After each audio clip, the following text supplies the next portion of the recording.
Hello नमस्कार, मैं doctor Rajneesh Kumar आप सभी का एक बार फिर से हार्दिक स्वागत करता हूं। आज के वीडियो लेक्चर में हम एक ऐसे तथ्य पर बातचीत करने जा रहे हैं जो कि दो लोकप्रिय किताबों में गलत दिया गया है और ऐसी दो लोकप्रिय किताबें हैं जो कि लगभग हिंदी साहित्य से तैयारी करने वाले हर छात्र के पास मौजूद होंगी और आपको उसको चेक करने में भी ज़्यादा दिक्कत नहीं होगी। इस पर मैं बातचीत करूं इससे पहले मैं आप सभी का बहुत ही हार्दिक आभार व्यक्त करना चाहता हूं कि इस चैनल के प्रति आप सभी का बढ़ता प्रेम, स्नेह, प्यार मुझे काफ़ी आह्लादित कर रहा है और कॉन्फिडेंस भी बढ़ा रहा है कि हम बहुत ही सही लोगों के बीच में काम कर रहे हैं और लगातार आपके कमेंट्स सकारात्मक रूप में आते हैं तो काम करने की जो ऊर्जा है वो दुगने रूप में बदल जाती है। और इसके अलावा मैं ये भी उम्मीद करता हूँ कि आप सभी जिस भी परीक्षा की तैयारी कर रहे हो, चाहे वो नेट की तैयारी हो, चाहे प्रवक्ता की हो, चाहे यूपी टीजीटी पीजीटी की हो, चाहे पीजी प्रवेश परीक्षाएं हो, सबकी तैयारी आप अपने अपने फॉर्म फिलअप के अनुसार कर रहे होंगे और ये चैनल आप सभी के मनोबल, आत्मविश्वास को बढ़ाने में सहायक साबित हो रहा होगा।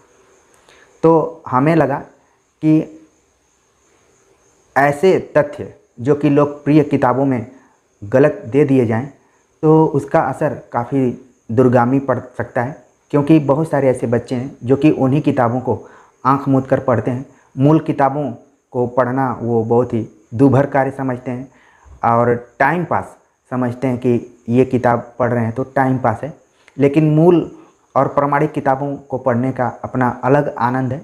जो पॉपुलर किताबें हैं जो मार्केट में उपलब्ध हैं वन लाइनर के रूप में, उनको आप रख सकते हैं, रिवीजन के दृष्टिकोण से रख सकते हैं, लेकिन आंख मूंद कर उन पर विश्वास करना घातक हो सकता है, क्योंकि वन लाइनर किताबें भी किसी व्यक्ति द्वारा लिखी जाती हैं और उसमें गलती होने की संभावना ज़्यादा रहती है।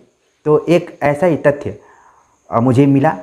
और क्यों मिला? क्योंकि उस चीज़ की तैयारी मैं आप सभी के लिए नोट्स बनाने के दौरान कर रहा था और अचानक वो मुझे फैक्ट्स मिला और मैंने मिलाया तो मुझे लगा कि इस पर बातचीत करनी चाहिए, आप लोगों को सही तथ्य से अवगत कराना चाहिए। तो चलते हम देखते हैं वो कौन सा तथ्य है, वो कौन सी किताबें हैं जिनमें गलत दिया गया है और सही तथ्य क्या है। मार्केट में उपलब्ध सबसे बेहतरीन किताबों के रूप में जानी जाती हैं, उनमें एक गलत तथ्य दिया गया है और ये दोनों किताबें एक दूसरे की नकल पर लिखने की कोशिश की गई हैं। हालांकि इस लेक्चर में इनका मैं नाम नहीं ले सकता हूं और स्क्रीन पर मैं बता दूंगा कि इसकी एक किताबें हैं और इसमें कौन सा ऐसा फैक्ट है जो कि गलत है। और इस चैनल से आप सभी लोग जुड़े हैं तो एक विश्वास के रूप में जुड़े हुए हैं। उसी विश्वास को बनाते हुए, उसको कायम रखते हुए हमने भी अध्ययन किया और मुझे ये फैक्ट्स गलत दिखाई पड़ा, वो भी एक किताब में नहीं बल्कि दोनों किताबों में फैक्ट्स गलत है। तो हमारी जिम्मेदारी बन जाती है कि आप सभी को बताई जाए। ये किताब है, इसका पीडीएफ बनाया है, तो इसमें अंबिका दत्त व्यास के बारे में चर्चा करते हुए कई फैक्ट्सों के बारे में बताया गया है। जिस तथ्य के बारे में मैं बताना चाहता हूँ वो है कि यहाँ पर लिखा गया कि अंबिका दत्त व्यास फारसी छंद में दशरथ विलाप नामक कविता खड़ी बोली में लिखी। ठीक है, तो ये जो यहाँ पर तथ्य दिया गया है इसी तथ्य के बारे में मैं बातचीत कर रहा हूँ। ये जो किताब है इसका नाम मैं स्क्रीन पे लिख देता हूँ। तो फारसी छंद में दशरथ विलाप नाम की कविता खड़ी बोली में लिखी थी अंबिका दत्त व्यास, इस बुक में बताया जा रहा है। और इसी बुक की तरह एक और बुक है जिसका कि मैं नाम स्क्रीन पर लिख दूंगा, आप लोग समझ जाएंगे।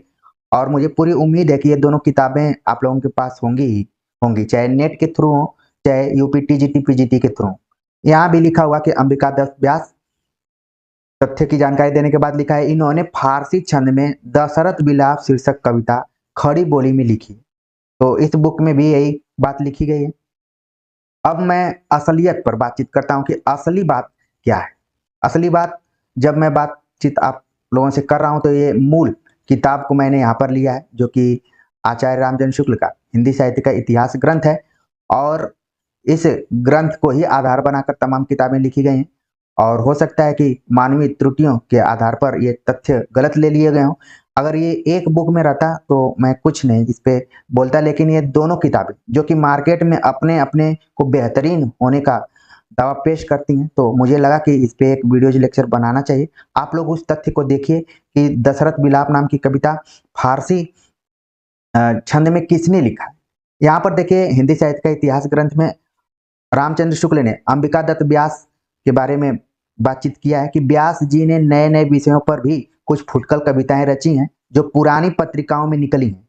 एक बार उन्होंने कुछ बेतुके पद्य भी आजमाइश के लिए बनाए थे, पर इस प्रयत्न में उन्हें सफलता नहीं दिखाई पड़ी थी क्योंकि उन्होंने हिंदी का कोई प्रचलित छंद लिया था। तो ये तो अंबिका दत्त व्यास के बारे में बातचीत हो गई। और इसके बाद जो पैराग्राफ शुरू हो रहा है ये ध्यान देने वाली बात है। यहाँ पर आचार्य रामचंद्र शुक्ल लिख रहे हैं कि भारतेंदु के सहयोगियों की बात यहीं समाप्त कर अब हम उन लोगों की ओर जाते हैं जो उनकी मृत्यु के उपरांत मैदान में आए और जिन्होंने काव्य की भाषा और शैली में भी कुछ परिवर्तन उपस्थित किया। भारतेंदु के सहयोगी लेखक यद्यपि देश काल के अनुकूल नए नए विषयों की ओर प्रवृत्त हुए, पर भाषा उन्होंने परंपरा से चली आती हुई ब्रज भाषा ही रखी और छंद भी वे ही लिए जो ब्रज भाषा में प्रचलित थे। पर भारतेंदु के गोलोकवास के थोड़े ही दिनों पीछे भाषा के संबंध में नए विचार उठने लगे। लोगों ने देखा कि हिंदी गद्य की भाषा तो खड़ी बोली हो गई और उसमें साहित्य भी बहुत कुछ प्रस्तुत हो चुका, पर कविता की भाषा अभी ब्रज भाषा ही बनी। गद्य एक भाषा में लिखा जाए और पद्य दूसरी भाषा में, यह बात खटक चली। इसकी कुछ चर्चा भारतेंदु के समय में ही उठी थी, जिसके प्रभाव से उन्होंने दशरथ विलाप नाम की एक कविता खड़ी बोली में यानी कि फारसी छंद में लिखी थी। इस कविता इस ढंग की थी। कहाँ हो ऐ हमारे राम प्यारे, किधर तुम छोड़कर हमको सिधारे, बुढ़ापे में यह दुख भी देखना था, इसी को देखने को मैं बचा था।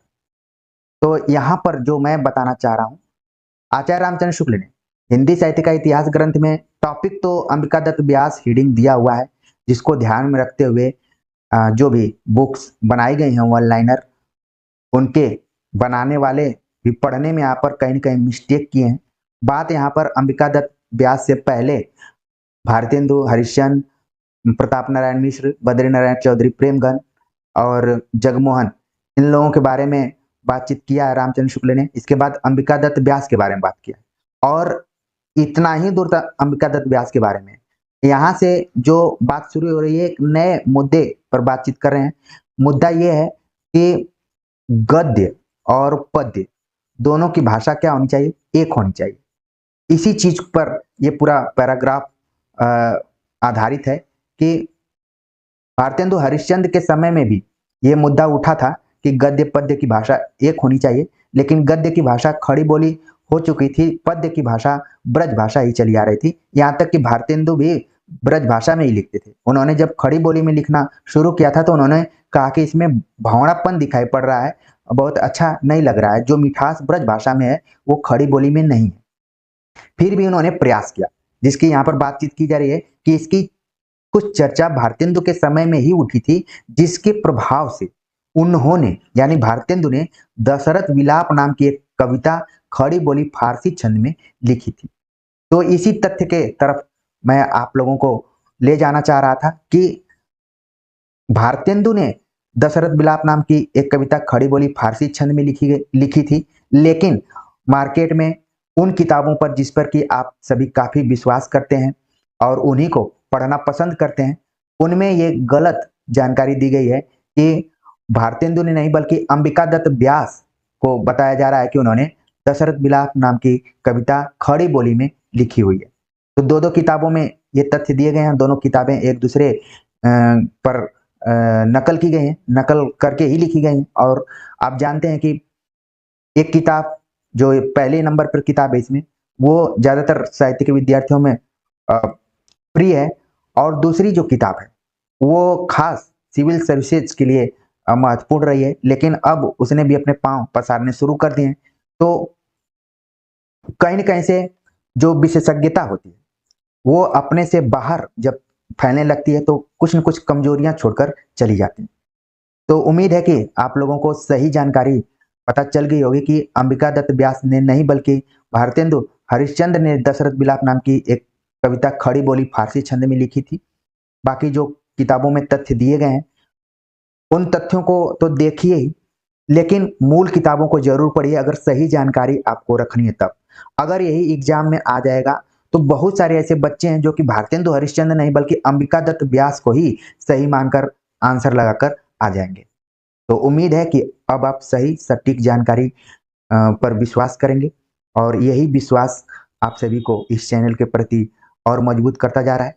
आप सभी लोग लगातार संख्याओं में जुड़ रहे हैं, आप सभी का मैं हार्दिक स्वागत आभार व्यक्त करता हूं। तो आज के लिए बस इतना ही, मिलते हैं एक नए वीडियो लेक्चर के साथ, तब तक के लिए नमस्कार।